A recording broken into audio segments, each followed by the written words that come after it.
One thing I was thinking about that I would love to know, like maybe if you have siblings or if you have multiple children, like like if you've ever noticed, like if the kids have favorites, right? Or like if you have, like if you had a favorite parent when you were little, because I'm pretty sure that I'm Ollie's favorite parent, but I'm also pretty sure that Sam is Kai's favorite parent.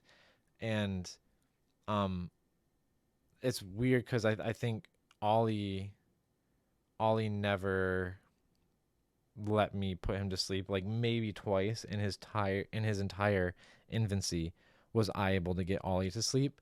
Ollie was a crazy difficult sleeper. Like Sam would be up from like 9:30 to 11:30 or 12:30 sometimes, just bouncing him on a medicine ball while he was like scream crying for most of it, like just trying to get him to sleep. And it didn't matter, like, and to this day it still doesn't, like, it didn't matter if we got him to sleep at 9 or if we got him to sleep at 1. He'd wake up at like 5, between 5 and 6, and he would not take a nap, and then he would stay awake until 9, 10, 11, or 12. And so it's like for Sam, Ollie was exhausting, and we're so grateful that we had family helping us almost all the time, so we got support in a lot of different ways. But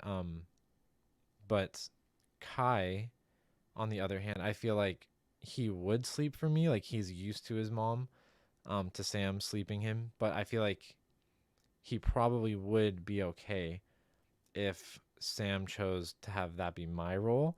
Like I'd eventually, like, she kind of knows all his quirks and like the moments when it's okay to take him out to rock him on the chair versus like keep him in the room. And like I don't know all those subtleties because I only do it like once in a while, but I can get him to sleep almost any time.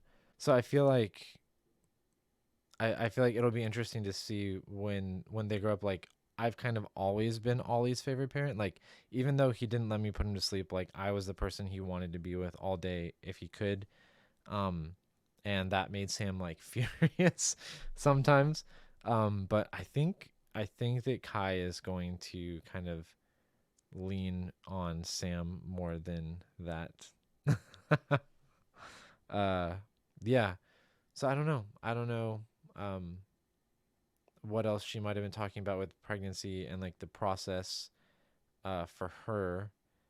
But I feel like one thing that we're working on a lot right now, especially like doing this, the reason that I feel like we felt comfortable enough to start doing a podcast is because for the first time, like for the first time in forever, for the first time in like since Ollie was born, we've been able to actually establish a routine where we're doing exercise and stuff. So I feel like one of the things that'd be really cool to hear from anybody who is a parent that, or I mean like literally I guess like you don't have to be a parent, anybody that's struggling with a routine for a specific reason, like something's holding them back from that's not like an internal block but like an external block, like literally like the amount of time we had was only available for like 30 minutes of self-care to just like unwind from the day, and that's all we really got up until recently.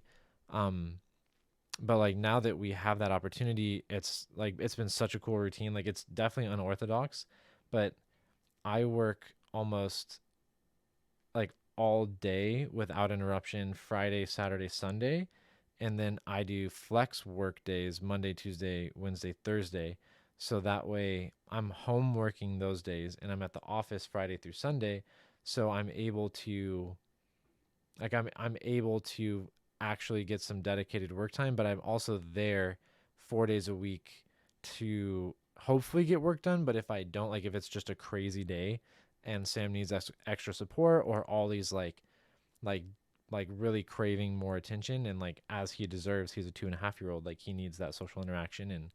And if Sam can't give it to him because Kai is being really fussy or like not sleeping or like really just wanting to be held all day, then like I can jump in and do that. And what that's allowed is that it's not like the perfect schedule for both of us, but it has allowed us to at least get enough like self-care, and like we're like we've worked on our sleep deprivation enough to where like we can function and be productive and then still have energy to exercise. And right now, what we're doing for exercise is basically just Zumba and Just Dance. So like every night I get home, we do Just Dance, or I'm done with work, or I get home, we do Just Dance, and then we do Zumba, and then we do some stretching, and then we all take a shower, and then we make dinner, and like we're golden, and it's been working out super super well. But as the only problem is that it's like such a crunched time window that if anything takes too long, like we surpass Ollie's bedtime. And like I said earlier, like he gets up between 5 and 6 no matter what time you put him to bed. So if we put him to bed late, that's less time at night we have to like clean up and kind of like decompress from the day. And so that sometimes spirals, but for the most part it's working really well.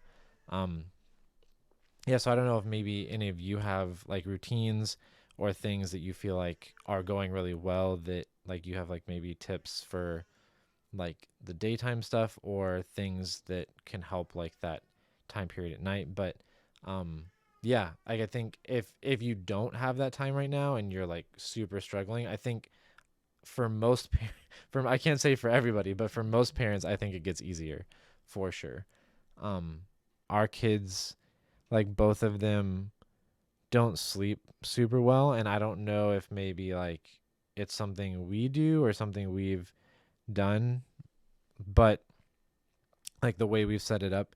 But like neither of them sleep through the night perfectly all the time. Like maybe some kids do, I don't know, but I feel like it definitely feels it definitely feels like we knew going into this that it might be just Sam or I sitting here alone for most of this, and we haven't like planned it out all the way.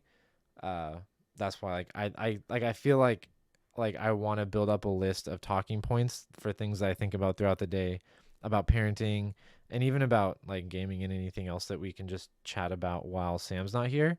um because like Sam and I can bounce off each other really well and say, hey, like we want to talk about like this blanket umbrella topic together um while we're here. But when it's just me, like I don't have anybody to bounce off of, like with like the parenting stuff that we've thought of throughout the days. But yeah, yeah, that's okay. It looks like, I mean, I don't know if you could hear him crying upstairs because these mics are like very close, like condenser mics, but it sounds like he's not crying anymore. So she might be close. She might be close. I feel like one of the things I've been thinking a lot about lately is specifically Oliver, and like things that I said that I wanted to do for his for his development. And like I feel like when you're pregnant, like when you and your significant other are pregnant together having a baby, um like like for me I had all these ideas of what I like, oh my gosh, I'm going to be this kind of parent and I'm going to make sure that I always do these things. And like I haven't been able to do a lot of those, and most of those like I feel like I definitely give myself slack for, like as we should, because reality is a lot different than like our visions, and we can never predict how we're going to be able to handle any situation with the time and energy that we have. But I feel like I feel like there's one thing that I wish I was still doing better at, and it's when Ollie was born, I set up an email for him, and I'd maybe there's a better structure where I could like get it done more frequently. But I set up an email for him, and I had a journal where I was like writing out my thoughts daily to him.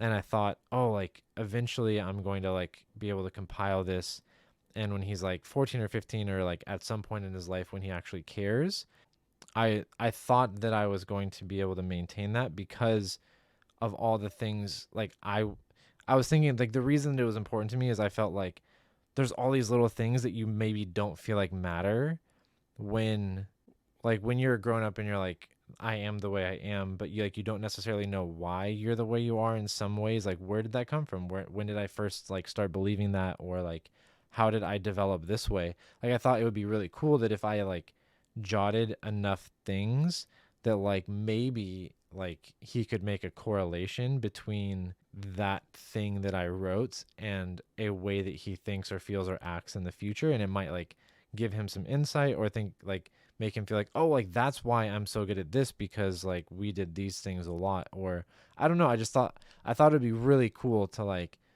be able to like dig into your history and like maybe pull out something in like useful.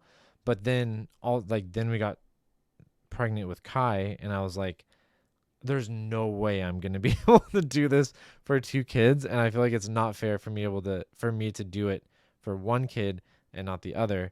Like I feel like that's one of the things where like when we first got pregnant with Ollie, I said this is what I want to do, and I haven't stuck with it because I don't know how I can do it in a way that like works for both of them. So instead, what I've been doing is just saying like every year I'm going to compile all of their pictures and like all of the photos and videos we have, and then maybe make notes that I remember from that year. And it's not exactly the same, but it'd be cool to be able to eventually like hand them that compilation of like all of their years like to like each together but separately.